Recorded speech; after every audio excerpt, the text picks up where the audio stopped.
Now on the RickVanMan channel, we head down to the allotment, where Rick continues his ongoing journey into growing his own food.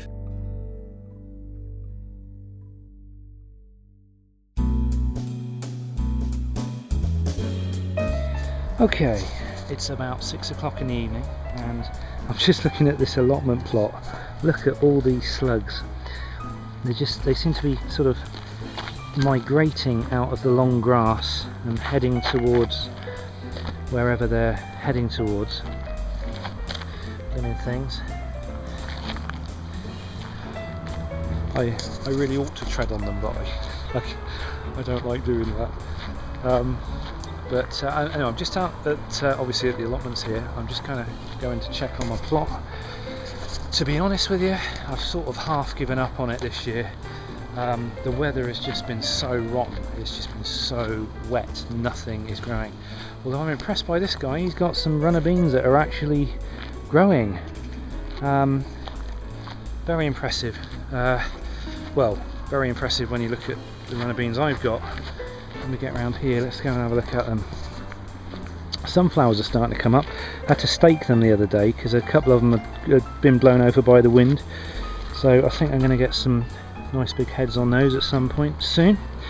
But yeah, my runner beans, oh actually, they're looking very, very slightly better than they were, but they're still nowhere near where they should be. You know, we're in the middle of, well, nearly, it's nearly July, and these should be, you know, up here by now easily. In fact, the only thing here seems to be doing quite well seems to be the Brussels sprouts down the middle there. This is cabbage. These seem to be doing okay, but look at all the weeds everywhere. These weeds just absolutely doing my head in, as always. Kale, well, it's going blue. I don't know if that means anything. And the carrots are all, well, there are some carrots here, but they're very stunted. They're just not looking happy at all. Broad beans, I've got a few pods, but I really don't, to be honest, I don't fancy them. They've got creepy crawlies all over them, black fly everywhere. Oh yeah, and the other thing, the other day these were all going, you can see they're kind of going over. So I thought I'd have a dig around, see what, you know, what sort of potatoes I've got. I dug up about four groups of plants, not a single potato. So now these were like Tesco's own potatoes that had sprouted, that I planted. Same goes for those over there. I think they were a slightly different type, and those are the rockets. So I got a feeling that these are going to be the only ones that actually produce any potatoes. So that'll be interesting. Weed patch is looking very flourishy.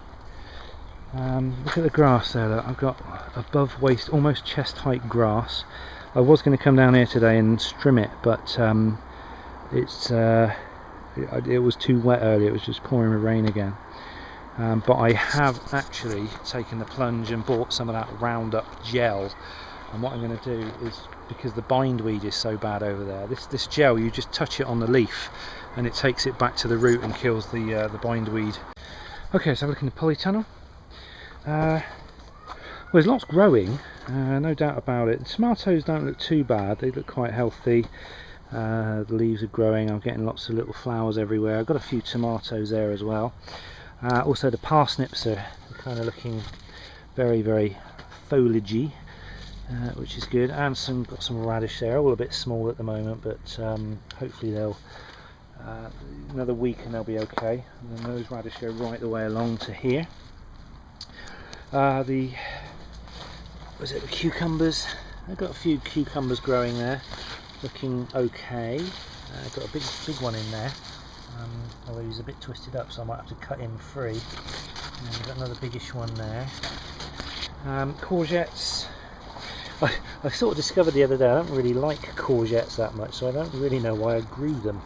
But never mind. Oh, there's another big cucumber there.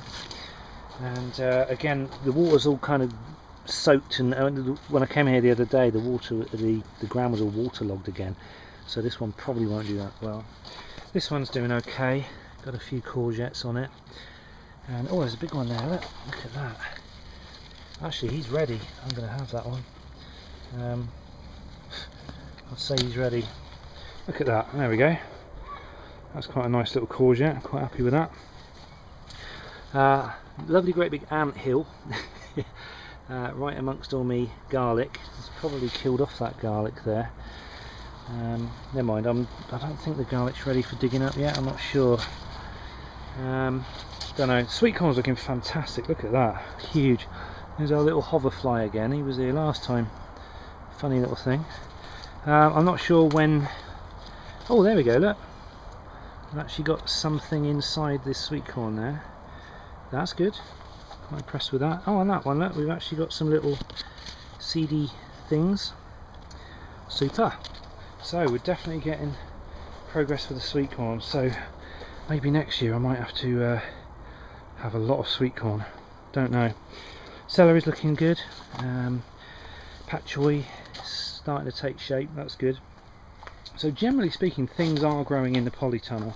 It's not too bad. The vines are really going for it now.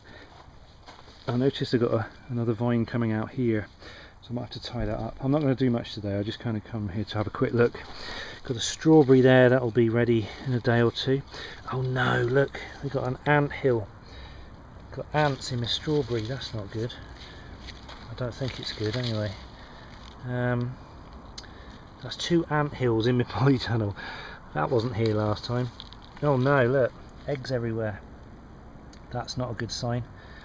Right, I might have to do something about that. That's not good. That's my one and only strawberry plant. How annoying. This tomato's doing okay. Got lots of flowers on it. Not much in the way of tomatoes at the moment, but hopefully that'll change. Anyway, what I've decided for next year, because I've got such a weed issue on the whole site, I'm actually thinking, well, originally what I was thinking was I'm going to membrane this whole lot off, or tarpaulin it all off, cover it over, and then build raised beds. But I thought, oh, that's actually going to be really expensive, because you're not only are you buying all the membrane, you've got to buy all the wood for the raised beds, then you've got to buy all the soil to fill it. It's going to be an expensive project. So what I thought for next year, and hopefully possibly for the next sort of few years, I'm definitely going to membrane this over. Right, what I'm going to do is I will flatten off the soil. Once this has all done its thing, I'm going to flatten it all off, square it all off. I'm going to cover it over with a heavy duty membrane, possibly even a tarpaulin, and then instead of building raised beds, when the growing season kicks off next year, I'm going to just cover it all in grow bags, and I'm just going to use grow bags. If I have to buy a pallet full of grow bags, it's still going to cost less than it's going to cost to make raised beds and fill them up. And what I'll do then, I'll have a very, very controlled area, which hopefully, you know, will be weed free. The only thing that's going to be growing out of, you know, is going to be grow bags. And then at the end of the year, I can lift up the grow bags, lift up the membrane, and then put the grow bags into the soil. So I'm adding lots and lots of you know, new material to the soil, then cover it back over again, and then do the same again the following year. That's the sort of thinking I've got going on at the moment. And then obviously over however many years, it's going to build up the soil here, and it's going to add more organic matter to the beds, and hopefully that, you know, I think I can work with that, and it'll be a much more controlled affair. So I'll be growing in grow bags inside the polytunnel, because obviously I want to be growing stuff in here. Oh, look at that. Is that a big splodge of bird poo? Good grief. How big is that? That's ridiculous. Sorry, changing the subject there. But yeah, I think grow bags and membrane is going to be the theme of next year. And that way I can avoid all of the weeds. Because, like I say, the weeds have just been one of my biggest nightmares, especially out here. It's just been doing my head in. These are all weeds, apart from the actual stuff you can see growing. So yeah, that's my thinking for next year, and I still haven't rotivated that. It's just been too wet. I came here a few days ago to see whether I can rotivate it, and it was all underwater again. It was all waterlogged and not looking very healthy at all. So although the peas are doing okay. So yeah, that's pretty much it for this gardening video. There's very little else to report, but like I say, for the moment, because the weather is just so awful, I've sort of almost written off doing much more on the allotment apart from harvesting whatever I can. I may have a go up at that other end. If I dig up the potatoes up there, it's going to be an area I can have a little play with, so I might have a little play later on in the year. But apart from that, yeah, it's all looking pretty disappointing at the moment. And there we go.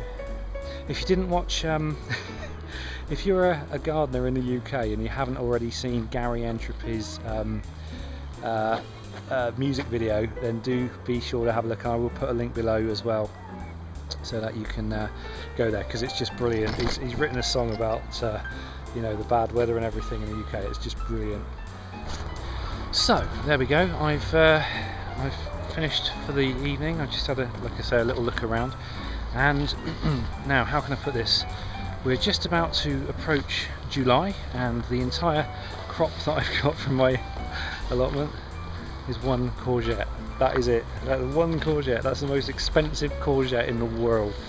Fortunately, my good neighbour Jim has just given me a little bag of strawberries, so he's doing really well for strawberries this year. So at least I don't go home completely empty-handed. So there we go. Right, time to get home and crack open that bottle of wine. I'll see you later, guys. Thanks for watching. See ya.